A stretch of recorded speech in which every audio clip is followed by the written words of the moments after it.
Pensamento e Vida, do Emmanuel com o Chico Xavier. O capítulo de hoje é Filhos.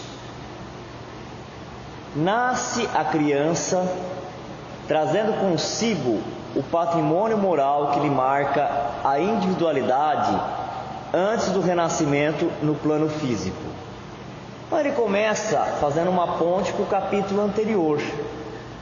No capítulo anterior, ele nos mostra que, acima de tudo, cada espírito que está aqui na Terra é herdeiro de si mesmo.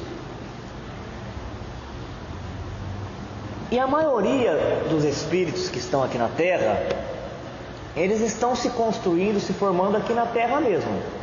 É uma pequena quantidade de espíritos que vem já formado o seu patrimônio moral e intelectual de outras esferas. Mesmo porque muitos espíritos que vieram de outros planetas para trazer essa colaboração, eles já retornaram para o planeta da onde eles são originários. Portanto, os espíritos que estão aqui na Terra ainda, tanto na condição de encarnado e desencarnado, são espíritos que têm profundos laços com o planeta, em todos os sentidos. Quer dizer, se estão bem afinados, bem em sintonia com o planeta, por isso que estão, o planeta Terra, por isso que estão ainda com dificuldade de vencer os vícios, porque se formaram aqui na Terra à custa dos prazeres, né? Porque ninguém caminha, ninguém faz nada se não tiver um estímulo, e o estímulo durante muito tempo para o espírito é o prazer. E não tem nada de errado nisso. O que tem de errado é que, quando nós já temos condições de dar um salto para frente, aí nós nos apegamos a uma situação. Isso que tem de errado. E chegou a hora de nós trocarmos os prazeres físicos por prazeres espirituais. Enquanto não tínhamos maturidade, não tínhamos sensibilidade para entender nada, vamos pegar uma coisa que é mais fácil, uma música. A música de qualidade não repercutia em nossa mente, não trazia a sensação agradável de alegria, de felicidade. Não tem propósito nenhum ouvir uma música dessa. Então o que era mais legal? Correr atrás da caça, né? Comer, sentir o prazer com a vitalidade do sangue dela, os batuques que tinha aqui, né, nas tribos, era o que repercutia, encontrava ressonância. Mas chega uma hora que é necessário dar um passo à frente. Até quem é afeiçoado a alongamento, a exercício físico, até no corpo físico, o professor vai falando, né? Respeita o seu corpo, o limite do seu corpo. Mas tem uma hora que ele vai falando assim, vai esticando um pouquinho mais, para ir um pouquinho além. Assim também é a espiritualidade. Ninguém dá um salto gigantesco, mas tem uma hora que é necessário esticar um pouquinho, ir além. É o que a Terra precisa. Começar a experimentar um pouquinho mais de prazer espiritual, né? Então, o que a gente quer dizer com isso?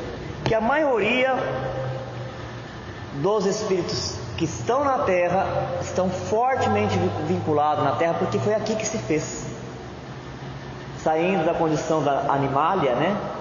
Animalesca, e despertando para a racionalidade, embora ela ainda tenha que ser lapidada, mas despertou para a racionalidade aqui na Terra. Quer dizer que nós aprendemos no outro capítulo que nós somos herdeiros de nós mesmos. Nós trazemos na nossa mente, nós trazemos registrado no nosso perispírito todas as realizações que nós já fizemos. Você já pensou? Se nós tivermos 2.000 encarnações como homem, nós temos dentro de nós 2.000 homens. Se pudesse fazer igual aquele brinquedinho de criança, né, que eles fazem com papel e recorta e puxa assim, 2.000 homens nós temos dentro de nós mesmo. Agora aqui ele já vem falar de uma outra coisa, que apesar da gente trazer em espírito a nossa bagagem moral e intelectual, que é essa vibração que tem em nós, interfere nas células que nós vamos receber como herança do pai e da mãe, que não é a genética biológica que causa deformação na personalidade do encarnado. Agora ele vai falar da importância da educação, vai mostrar como é que a educação poderá ajudar o espírito que encarna avançar, dar um passo para frente.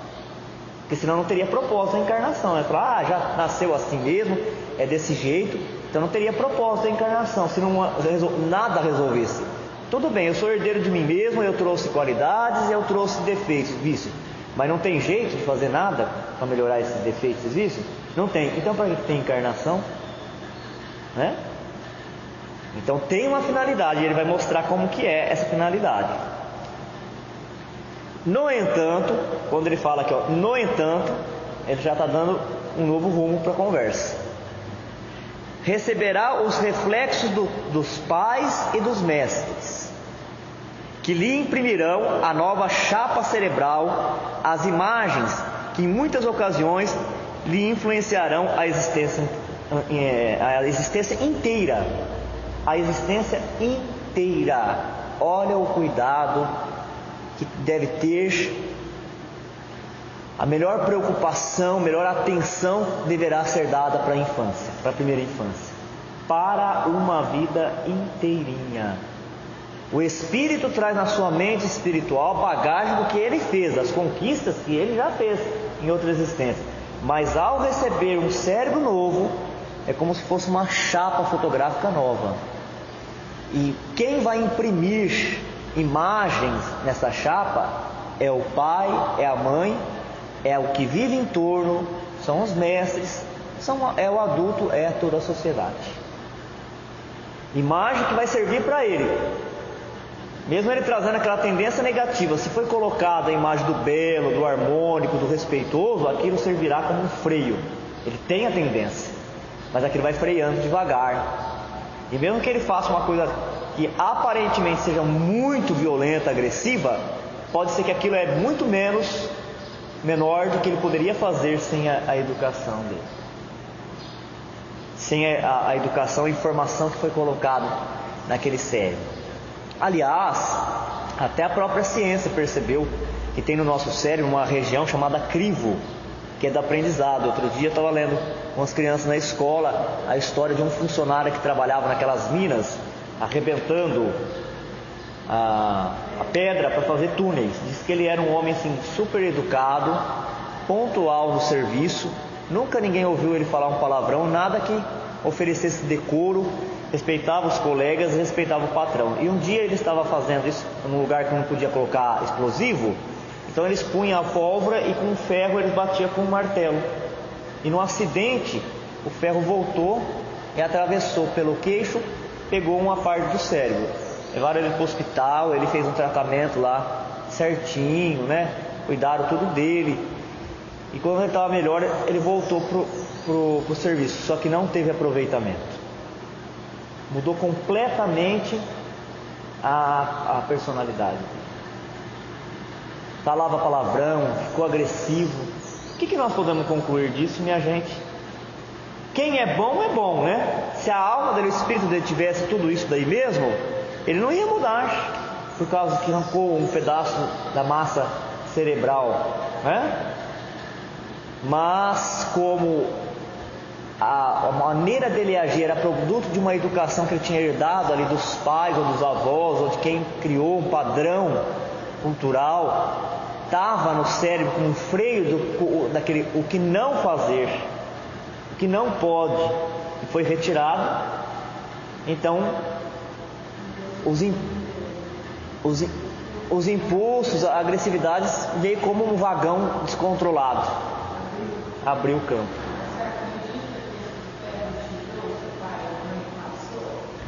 Tirou o registro, né?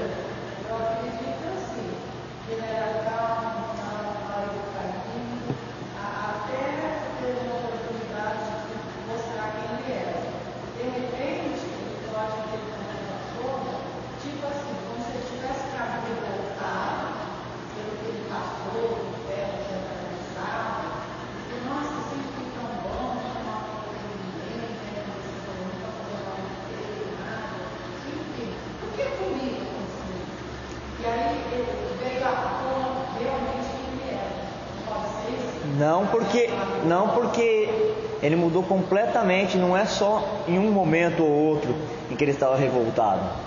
Perdeu todo o aproveitamento dele. Quer dizer que a gente percebe que nessa situação, e por toda a vida, nessa situação foi tirado dele um freio. Porque às vezes nós já trazemos a evolução na nossa alma, no nosso próprio espírito, e outras vezes nós estamos consolidando isso. E precisa de muitas encarnações para nós efetivarmos a mudança lá no nível espiritual. Quer dizer, a casca física era só um freio, onde ele não tinha mudado na causa, né, na fonte. Mas vivendo aquela encarnação daquele jeito, ele já estava criando uma camada. Vinha outra encarnação, de novo com aprendizado. Repete, o ser humano aprende por repetição. Repete de novo, até aquilo fazer parte do espírito. Quando faz parte do espírito, quando é bagagem, aí a gente não perde mais, né? O que fala assim? Aprendizagem. O que é aprender? É reter consigo. Quem aprendeu, não esquece. Não esquece exatamente. Se ele tivesse a delicadeza real lá no espírito, se ele tivesse o autocontrole, ele não perderia.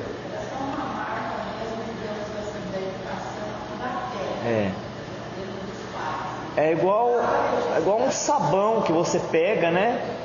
Uma pedra sabão e você esculpe ela. Estava esculpido por fora.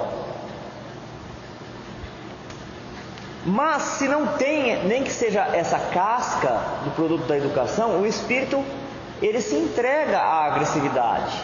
E aí ele repete todo o erro. E ele aumenta, ele potencializa o defeito, a má tendência que ele já tem. Por isso que não pode deixar livre. É com muita tristeza que a gente vê às vezes pessoas falando que tem que deixar as crianças livres, as crianças reinando. Deixa elas decidirem o que elas querem. O que tem, coitadinho? Não pode. Os nossos pais, graças a Deus, não nos deixaram à vontade. Não nos deixaram. E naquele momento da educação é uma coisa tensa, parece que é uma coisa ruim, né? Às vezes a gente chega até mentalmente, Deus o livre, mas a gente deseja até que em alguns momentos que o pai e a mãe morram, não é? A gente deseja, principalmente quando eles batiam na gente, de castigo, desejava que eles morressem ou que eles desintegrassem e aparecesse outra pessoa na mentalidade infantil. A gente pensa isso, né? Aparecesse outro no lugar, ou a gente falava assim: minha mãe e meu pai, acho que saiu, puseram outra pessoa no corpo deles. São momentos tensos. Por quê? Porque eles querem oferecer uma coisa que a gente não quer naquele momento, mas depois a gente reconhece que é necessário, que é valoroso, que vai fazer toda a diferença. No que diz respeito também à espiritualidade, gente, a criança, ela vem desde pequenininha na religião, ela aprende, ela se emociona com as preces, com os cânticos, com a oração, ela se arrepia. Depois chega na época da puberdade, ela pode até dar uma afastadinha, mas quando surgir um problema na vida dela, depois ela casar-se, casamento é difícil. A maior parte dos casamentos são de reajuste na terra ainda, a gente sabe. Não estamos inventando isso, estamos inventando isso? Como é que a gente sabe disso? Revelação espiritual, os estudos que a gente faz.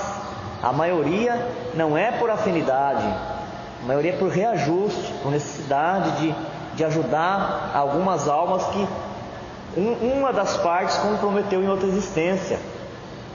Você lembra de uma história que nós lemos aqui do André Luiz, que a moça, ela já tinha problemas espirituais, mas estava sob controle. Aí ela casou, começou a piorar, e depois, na hora que veio o primeiro filho, ela ficou mais doente ainda. São as pressões. Ela vivia uma alma sensível. Faz um tempinho que nós estudamos, não lembro com detalhe, mas ela era uma alma sensível.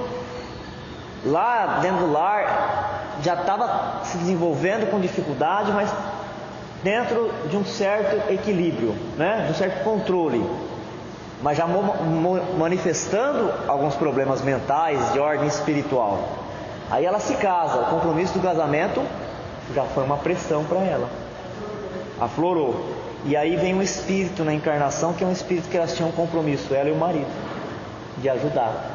Trouxe toda aquela vibração, aqueles fluidos. Ela não lembrava com o cérebro físico, mas a emoção denunciava aquilo e ela se desequilibrou inteirinha. Agora, vai esperar a criança atingir 20 anos de idade, 18 anos, para ver qual é a religião que ela vai escolher? Não vai escolher nenhuma. Aí, infelizmente, ela vai se envolver em um monte de coisa errada, vai se decepcionar, vai se machucar muito na vida e vai vir em frangalhos para a religião, já com o psicológico e o espiritual todo comprometido. Tem que levar, sim. Seja qual for a igreja, os pais têm que levar a criança. Ah, mas eles não querem vir, gente. Como que não quer vir? Quem é que está no controle desse lar? Quem está no controle desse lar?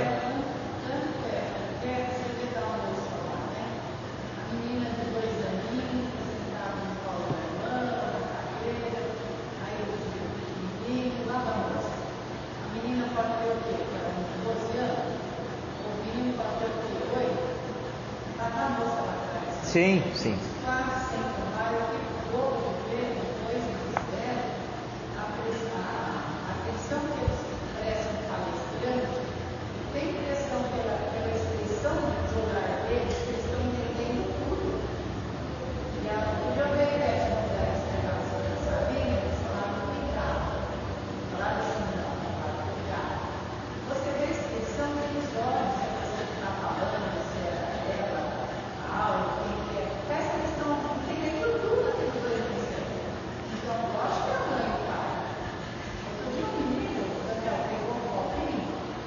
É muito sério a questão da educação e os espíritos superiores não deixou despercebido no Evangelho. Eles trabalharam muito bem esse assunto, dizendo que a educação da criança sempre será responsabilidade do pai e da mãe. Sempre. E que isso não significa que se der alguma coisa errada, o pai e a mãe também devem ficar se martirizando, sofrendo, deixar de viver por causa disso. Se ele fez toda a parte deles, aí tem a questão do espírito, que já é antigo, trazer as más tendências, as más inclinações. E também trazendo colaboração dos livros de André Luiz, ele fala que durante os 7 anos de vida, os primeiros 7 anos de vida, a imunidade do espírito está sendo construída, a encarnação está sendo efetivada, consolidada, e depois dos 7 ao 14 anos a personalidade. Aí ele fala, depois dos 14 anos, muito pouco você consegue depois interferir. Interferência nossa. Depois dos 14 anos, essa pessoa pode mudar com reflexão, com transformação, aprendendo com os erros dos outros, aprendendo com as próprias dores, com as próprias experiências. Estamos falando aqui da influência dos reflexos. Então, o que é reflexo, gente? Colocar a criança perto de música boa é reflexo mental? Pôr livro na mão de criança, nem que seja aquelas ilustrações coloridas, é reflexo. O adulto conversar direitinho, não ficar falando mal dos outros perto da criança, é reflexo. O adulto não mentir, né? Porque quantas vezes a gente ouviu até em palestra os exemplos simples, né? Mas que marcam a vida da minha criança. Você falar para uma criança, ó, vai lá fora e fala que eu não estou. São reflexos. E as crianças são inocentes nesse sentido, né? E elas falam no telefone, a minha mãe falou que ela não está. Pronto. Acabou com tudo, né? Indiscutivelmente, a instrução espera-lhe o espírito em nova fase, enriquecendo-lhe o caminho neste ou naquele mister. Contudo, importa reconhecer que a palavra escrita, em confronto com a palavra falada, ou com um exemplo direto, revela poderes de repercussão menos vivos, por mente quando torturada entre os preconceitos da forma gramatical. Ele está dizendo aqui o seguinte, que por causa da linguagem humana, as formas gramaticais, as regras que são criadas, de concordância, de coerência, de pontuação, dificulta muito transmitir a força magnética. Então, o que mais interfere na criança é a palavra, porque ela é viva, e o exemplo. A palavra e o exemplo. Não que a palavrinha escrita, né, não tenha importância, mas para a criança, para a infância, O que mais marca, o que mais cria imagem é a palavra, é o que se fala, é o jeito que fala, o sentimento que se lança no quando você fala e o exemplo, aquilo que está em torno. Por isso que as crianças ficam perturbadas quando os pais não estão bem. São os primeiros a sentir, às vezes nem falam nada, mas ela percebe. Percebe no olhar, no silêncio dos pais, a sensibilidade delas são afetadas. É que a voz e a ação prática jazem impregnadas do magnetismo indutivo, que se desprende da reflexão imediata, operando significativas transformações para o bem ou para o mal, segundo a natureza que lhes personaliza as manifestações. Por isso que temos que tomar muito cuidado com o que e o jeito que falamos para a criança, e nem sempre a gente tem observado isso. Mesmo na sala de aula, muitas vezes em situações de conflito, de estresse, a gente fala uma carga muito pesada e se pode esmagar no desenvolvimento de uma criança aquilo que se fala. Porque se a criança acreditar naquilo que a gente fala para ela, também depois ela não vai se desenvolver mais. Naquela encarnação vai ser difícil. Você vê que hoje tem adultos que trazem traumas da infância. Então é um equilíbrio que tem que ter, não é nem uma coisa só e nem a outra. Sempre falar com delicadeza, sempre falar, mesmo quando vai corrigir, falar o quanto ela é inteligente, né? O quanto ela é capaz de ser o que ela quiser na vida dela, de fazer bonito. E quando repreender, é o que a gente tem que aprender com o mundo espiritual, é quando aprender a falar com amor. Para a pessoa perceber, falar olhando nos olhos de quem está falando, né? Repreendendo, falar com amor para a pessoa ter certeza que você está falando aquilo, não porque você quer se ver livre dela, porque ela está te atrapalhando, mas porque você quer realmente ver que ela vai brilhar lá na frente, que ela vai seguir um caminho bonito, que ela não passe por dificuldades. Olha que coisa séria. As crianças confiadas na terra, ao nosso zelo, são portadoras de aparelhagem neurocerebral completamente nova em sua estrutura orgânica, a feição de câmara fotográfica devidamente habilitada a recolher impressões. A objetiva, que na máquina dessa espécie é constituída por um sistema de lentes apropriadas, capaz de colher imagens corretas sobre recursos sensíveis, é representada na mente infantil por um espelho renovado, em que se conjugam visão e observação, atenção e meditação por lentes da alma, absorvendo os reflexos da mente que os rodeiam e fixando-os em si próprio como elementos básicos da conduta. Aqui ele fez uma comparação, uma analogia com aquelas máquinas fotográficas antigas. Todo mundo pegou aquelas máquinas fotográficas antigas na mão já? Você lembra como que ela funcionava? A gente pegava um rolinho de fita escura, né? Chamava de filme. Punha na parte de trás da máquina e na frente ela tinha uma objetiva, uma lente. E aí você ajustava o foco, indo para frente ou para trás, às vezes era automático. Você apertava o botãozinho, o diafragma abria, ela ia para frente e para trás, ajustando a imagem. Se você fizer isso com uma lata de Nescau, dá certo também. Se você pegar essa lata de Nescau, lata de achocolatado de alumínio, fizer um furinho com um prego nela e colocar atrás aquela chapa escura, é você prender numa imagem que você quer, uma árvore, na hora que tem sol, seja o que for, a imagem vai bater no objeto, vai entrar por aquele furinho e vai impressionar a chapa, vai marcar a chapa. Ele está comparando aqui a criança que nasce com uma chapa nova. O cérebro físico é uma chapa dessa nova. A alma está enxergando sobre a lente da observação. Olha, gente, é muito sério. Dizer que é muito sério. Os adultos estão procurando se equilibrar a si próprio e tem que oferecer todo esse suporte, né? Esse ambiente harmônico para o desenvolvimento das crianças que estão ao redor. Mal os adultos estão se apoiando em si mesmo, no equilíbrio, né? No seu próprio equilíbrio, e precisa ter esse cuidado de fazer um espelho de uma coisa bonita, de uma coisa harmônica, e essas crianças estão convivendo junto com os adultos hoje não tem mais aquele cuidado que os antigos tinham, porque também é o seguinte, gente, o mundo vai caminhando, ele vai avançando, mas a gente tem que ponderar, sim, tem coisas do passado que são boas, eu não tenho que seja descartado, só o que não foi bom, que a gente tem que ir mudando, melhorando, e o que é tradicional, a gente tem que manter, porque a palavra tradicional, ela não é ruim, né? Antigo é uma coisa, tradicional é outra. O que é tradição? Uma coisa boa, que merece ser mantida, conservada. E os adultos tinham esse cuidado, eu me lembro disso.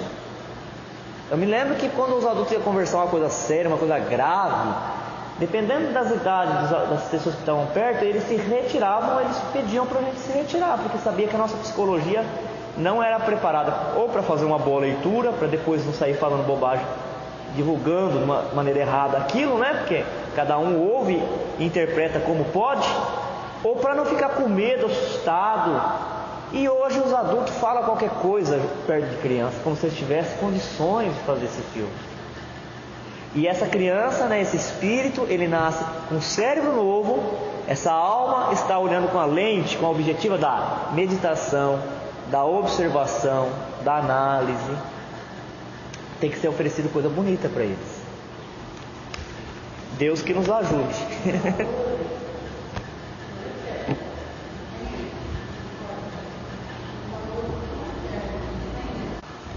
Os pequeninos acham-se deste modo à mercê dos moldes espirituais dos que lhe tecem o berço ou que lhes asseguram a escola, assim como a argila frágil e viva ante as ideias do oleiro. Não podemos, pois, esquecer na terra que os nossos filhos, embora carregando consigo a sedimentação das experiências passadas em estágios anteriores na gleba fisiológica, são companheiros que nos retomam transitoriamente o convívio, quase sempre para se reajustarem conosco aos impositivos da lei divina, necessitados quanto nós mesmos de provas e ensinamentos no que tange ao trabalho da regeneração desejada. Olha que bacana. Os filhos, em geral, são espíritos que conviveram junto com os pais em outras encarnações e agora são submetidos a uma prova. Quer dizer, toda encarnação ela é uma prova para poder melhorar, para poder evoluir, se desenvolver e às vezes corrigir algumas coisas que não está adequado. Um tem compromisso com o outro nessa educação, nesse processo de melhoria. Quer dizer, embora eles sejam herdeiros deles mesmos, temos que lembrar que nós já tivemos uma história junto. E que nessa história junto, poderemos ter sido nós um elemento de queda deles. A gente fala, eu não sei que mal que eu fiz para Deus para ter um filho desse jeito, né? Para Deus não fez nada, mas pode ter feito na outra existência, quando viveu junto, desprezando, não dando atenção, não dando amor, ou dominando, menosprezando, prejudicando, enfim, prejudicando. Excetuados aqueles que transcendem os nossos marcos evolutivos, a face de missão particular, de que se investem na renovação do ambiente comum, todos eles nos sofrem reflexos, assimilando impressões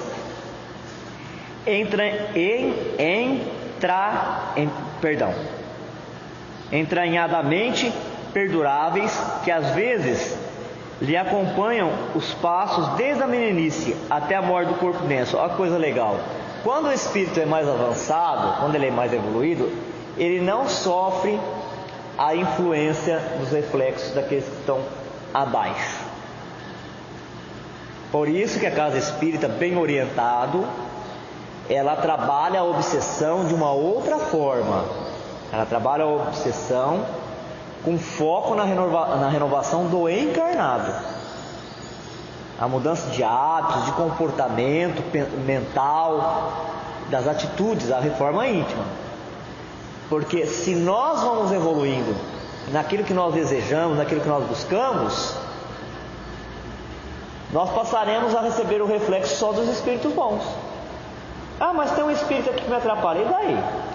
Se eu for bom, o máximo que vai acontecer é ele mudar, ele melhorar.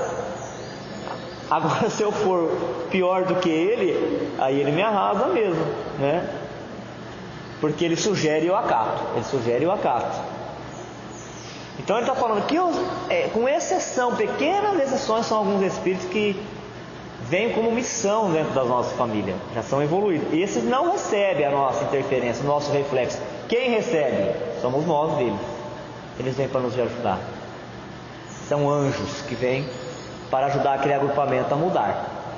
Por isso que uma vez foi colocado, Jesus é médio, quando foi falado sobre o médio, né? Todo mundo recebe influência dos espíritos, mas só alguns sentem, são os médios. Jesus, nessa conjuntura, né, nesse contexto, Jesus é médio? Na Terra não, ele não é médio, porque nenhum espírito poderia insuflar nele o pensamento, ao contrário, ele é que ajuda os espíritos. Uma mente mais poderosa é que reflete, interferindo nas outras mentes. Mentes iguais alimentam uns aos outros. Mente mais atrasada recebe influência, mente mais avançada irradia. Olha o papel de Jesus, que bonito. Ele irradia, bate na nossa mente e nós refletimos por outros.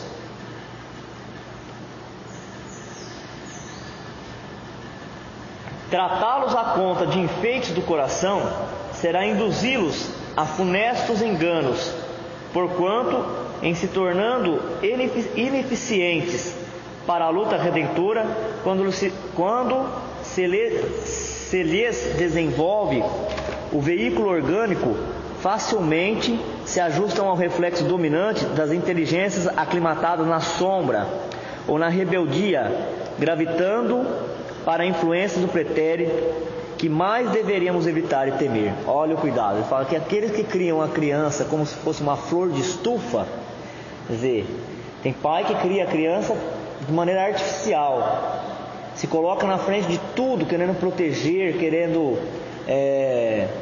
justificar todos os vícios, todos os erros, não deixando a criança ser responsabilizada pelo que ela faz de errado, ser repreendida, ser enganada. É como se fosse uma flor de estufa, é bela, como se fosse um enfeite, que ele fala, né? Um enfeite do coração.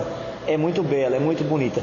Mas quando você pega uma flor de estufa, foi criada artificialmente, coloca ao tempo, o que acontece com ela? No primeiro momento ela já murcha e é atacada pelas pragas, porque ela não tem defesa, não criou maturidade emocional. Assim também as crianças, quando elas são criadas como enfeite do coração, os pais acham que aquela criança é um enfeite, é um brinquedo social, né, para expor para a comunidade, e esquece-se que o papel é o papel de educá-la, prepará-la para a vida. E quando não faz isso também na parte espiritual, não traz para próximo das coisas de Deus, essa criança recebe facilmente na juventude a influência dos espíritos imperfeitos, e para cair nos vícios é um passo, é o que a gente, infelizmente, é o que nós estamos vendo agora. Estamos passando por um momento difícil nesse aspecto, que é para a humanidade aprender que as coisas de Deus não se desprezam, e saber que a vida na Terra, ela não é um parque de diversão, ela é um ambiente de trabalho mesmo, de educação, né? Para que a gente possa organizar melhor esses lares, para essas crianças virem como espíritos imortais e tirar um aprendizado. Senão sofre. Quem é que sofre? Todo mundo. Sofre a criança, o jovem, sofre o pai, sofre a comunidade. É assim que toda criança... e alguns falam, né, depois que não dá certo, vira adulta, e eles fazem alguma coisa errada, algum crime social, tem que matar, tem que ter pena de morte, tem que ter cadeira elétrica. Nós sabemos que isso não resolve. Por que nós sabemos que isso não resolve? Porque nós estamos trabalhando aqui, como é que é a Terra? É a Terra das mentes influenciando a outra. Um é reflexo da outra. Você tira um espírito do corpo sem ele ter sido educado. Se o corpo, já acabou de falar, essa massa cerebral, olha gente, como que Deus é perfeito, né? A massa cerebral é a pedrinha sabão para esculpir, é o freio para poder mudar. Você tira ele do freio, pronto. Ele vai se apresentar no mundo espiritual tal como ele é. E como que ele é? Cruel, não mede esforço para conseguir o que quer, se atrela a outras mentes mais fracas, escraviza e sai inspirando a juventude. Se reencarna em piores condições, vira líder, tem um poder de sedução. Eles têm um poder de sedução que é uma coisa incrível, de encaminhar ou desencaminhar a juventude. Então nós temos que dar conta desse problema aqui, não querendo nos livrar. O espírita, o espiritualista, sabe que disso não adianta. Então a gente tem que investir mesmo na educação, em todos os sentidos. Educação espiritual, educação moral, educação familiar, educação de escola, educação de cidade, tudo.